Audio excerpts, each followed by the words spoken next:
नमस्कार, आनंद न्यूज में आपका स्वागत है। उज्ज्वल भविष्य के सपने देखते हुए नीट की तैयारी करने वाला 20 वर्षीय युवक मोबाइल के फेर में ऐसा पड़ा कि उसका पूरा हंसता खेलता परिवार तबाह हो गया। मोबाइल की लत के चलते मानसिक विकृति से घिरे युवक की दिल दहला देने वाली हरकत के कारण आज उसके पिता जीवन मृत्यु के बीच झूल रहे हैं और उसकी माता स्वर्ग सिधार गई और युवक खुद जेल की सलाखों के पीछे पहुंच गया। 3 मार्च 1925 की रात्रि लगभग 11 बजे घटी इस घटना का सच पुलिस द्वारा युवक से पूछताछ और उसके पड़ोसी व रिश्तेदारों से चर्चा के बाद मीडिया के सामने आया है, जिसके अनुसार वारासिवनी क्षेत्र के ग्राम सिकंदरा के कॉलेज टोला हाउसिंग बोर्ड कॉलोनी निवासी युवक सत्यम कटरे स्कूल जीवन से ही मेधावी छात्र रहा है, जिसके कारण उसके शिक्षक पिता किशोर कटरे व माता प्रतिभा कटरे ने उसे नीट की तैयारी के लिए राजस्थान के कोटा में कोचिंग करने के लिए भेज दिया था। लेकिन वहां का वातावरण शायद उसे रास नहीं आया और उसे वहां पर मोबाइल की लत लग गई, जिसका परिणाम यह हुआ कि उसका ध्यान पढ़ाई से हटने लगा और वह लगभग 6 माह पूर्व कोटा से वापस वारासिवनी आ गया। उसके वापस आने से माता पिता उसके भविष्य को लेकर चिंतित रहने लगे। वहीं युवक मोबाइल में इतना लीन रहने लगा कि वह ना तो घर से बाहर निकलता था और ना ही पढ़ाई पर कोई ध्यान देता था, जिससे परेशान माता पिता द्वारा उसे लगातार समझाने का प्रयास किया जाता था और मोबाइल से दूरी बनाने और उसके नुकसान के बारे में बताने का कार्य किया जाता था। लेकिन युवक ने अपने माता पिता की बातों को समझने के स्थान पर उन्हें अपने काम में रोड़ा समझना प्रारंभ कर दिया, जिसके कारण उसकी आए दिन माता पिता से बहस होने लगी। इस बीच पिता ने उसके मोबाइल की सिम भी एक बार निकालकर उसे पढ़ाई की ओर ध्यान देने की समझाइश दी थी। लेकिन मोबाइल के नशे में चूर युवक ने पिता की बातों को नजरअंदाज कर दिया। आखिरकार इस समझाइश व बहस का दुष्परिणाम 3 मार्च की रात्रि लगभग 10:30 बजे सामने आया, जब मोबाइल में मगन पुत्र को पिता किशोर कटरे ने समझाने का प्रयास किया तो पुत्र सत्यम ने पिता से बहस प्रारंभ कर दी और अंत में मानसिक रूप से विचलित होकर पुत्र सत्यम ने आवेश में आकर लोहे की सब्बल से पिता पर वार कर दिया। इस बीच उसको समझाने के लिए आई माता प्रतिभा कटरे पर भी गुस्से से भरे पुत्र ने हमला कर दिया, जिससे दोनों ही बुरी तरह से घायल होकर घर में गिर पड़े थे।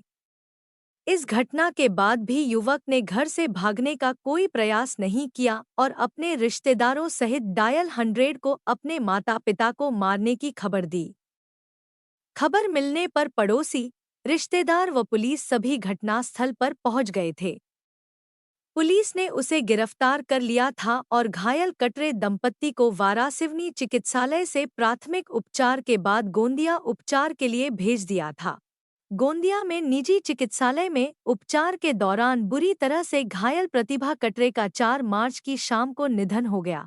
वहीं घायल किशोर कटरे अभी भी जीवन मृत्यु के बीच झूल रहे हैं। आरोपी सत्यम की माता प्रतिभा कटरे का शव वारासिवनी लाकर 5 मार्च को उसका पोस्टमार्टम करवाया गया। उसके बाद शव को मृतिका प्रतिभा कटरे के गृह ग्राम डोके ले जाया गया, जहां पर उनके परिजनों ने शोकाकुल माहौल में विधायक विवेक विक्की पटेल व सैकड़ों ग्रामीणों की उपस्थिति में उनका अंतिम संस्कार किया।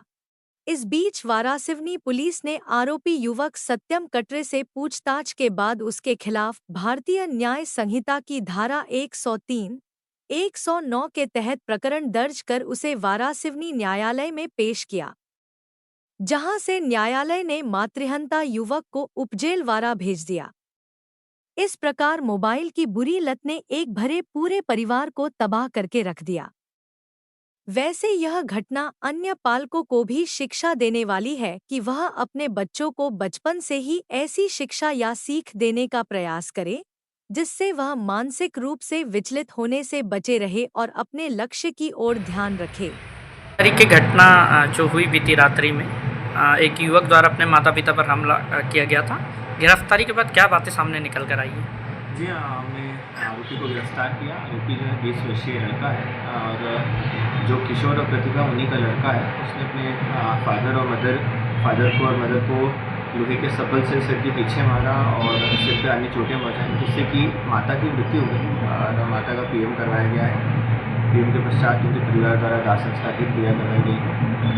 फादर जो है अभी अस्पताल में है, स्टेबल है और हमने पुत्र से आज पूछताछ करके जो हमको चीज़ें जब्त करनी थी वो चीज़ें जब्त की गई हैं और इसके पश्चात विवेचना में आगे बढ़ते हुए जो आरोपी है उसको न्यायालय में EJR किया जाएगा। सर, मारने का कारण क्या बताया ये? अभी तक की विवेचना में ये सामने आया है कि जो लड़का है आरोपी वो लगातार मोबाइल चलाता था। उसको नीट की कोचिंग के लिए परिवार ने कोटा भेजा था, जहाँ से लगभग 4 माह बाद ही वो वापस आ जाता और लंबे समय तक केवल घर पे ही रहता था, बाहर नहीं जाता था और इस दौरान जो है बहुत मोबाइल का बहुत अधिक उपयोग कर रहा था।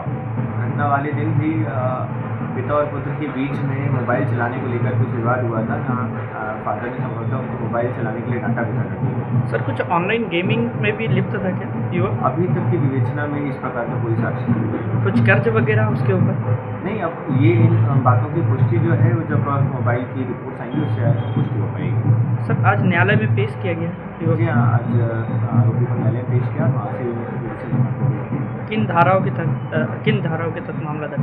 पूर्व में जब FIR पंजीबद्ध हुई थी अपराध क्रमांक 74/25, तब धारा 109 BNS यानी जो पूर्व में 307 थी उसके तहत मामला पंजीबद्ध किया था। माता की मृत्यु के पश्चात धारा इजाफा किया गया है 103 BNS। पिता की हालत अभी कैसी है? उनके फादर जो हैं वो अभी स्टेबल है हॉस्पिटल में। आगे क्या कुछ निकल कर आ सकता है इस पूरे मामले में? अभी इन्वेस्टिगेशन प्रचलन में है। विवेचना में जो भी बिंदु सामने आएंगे उन पर साक्ष्यानुसार कार्रवाई की जाएगी।